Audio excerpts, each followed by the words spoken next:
मैंने आपको पिछली कक्षा में वृद्धि संज्ञा तक पढ़ाया था। इस क्लास में आपको नदी संज्ञा बहुत ही सरल तरीके से पढ़ाने जा रही हूँ। मैंने आप लोगों को पहली कक्षा में पढ़ाया था वृद्धि संज्ञा तक। अब हम आपको पढ़ाने जा रहे हैं नदी संज्ञा।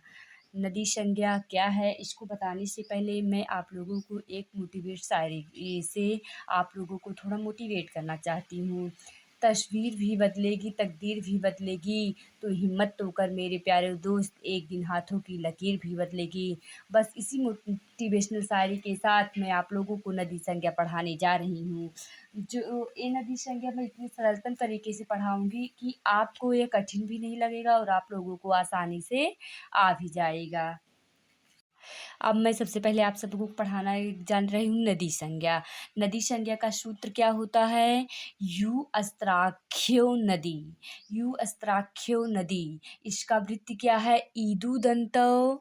ईदू दंतौ नित्य स्त्रीलिंगौ नदी संज्ञो अस्ता। अर्थात इसका मतलब, इसको मैं आपको लोगों को अपना नोट्स दिखाना चाहती हूँ। देखो, जो नदी संज्ञा होती है, नदी संज्ञा का जो है 4 सूत्रों पर बनती है, लेकिन जो है इसके 3 सूत्र से नदी संज्ञा बनती है, 1 सूत्र से नहीं बन पाती है। तो नदी संज्ञा क्या है? इदुदान्तौ नित्य स्त्रीलिंगौ नदी संज्ञो अस्था। मतलब कि इकारांत और उकारांत स्त्रीलिंग शब्दों की नदी संज्ञा होती है। मतलब शब्द के अंत में दीर्घ ई और दीर्घ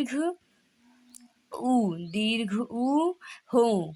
और मैंने अपनी तरफ से नोट्स बनाए हैं। बुक में जो है सीधे सीधे दे दिया, लेकिन मैंने आप लोगों को समझाने के लिए अपनी तरफ से कुछ नोट्स बनाए हैं।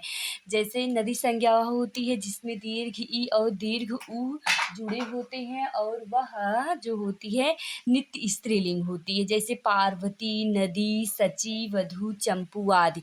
मतलब जो नित्य स्त्रीलिंग का बोध कराती हूँ, और जिसके लास्ट में दीर्घ ई और दीर्घ ऊ लगा हो, उसी को हम नदी संज्ञा कहते हैं। जैसे पार्वती, नदी, सची इत्यादि। अगर आप लोगों को नदी संज्ञा समझ में ना आया हो तो आप मुझे कमेंट सेक्शन में ज़रूर बता सकती हैं। मैं आपको फिर से बताने का प्रयास करूँगी, और आप लोगों को बताते समय मुझे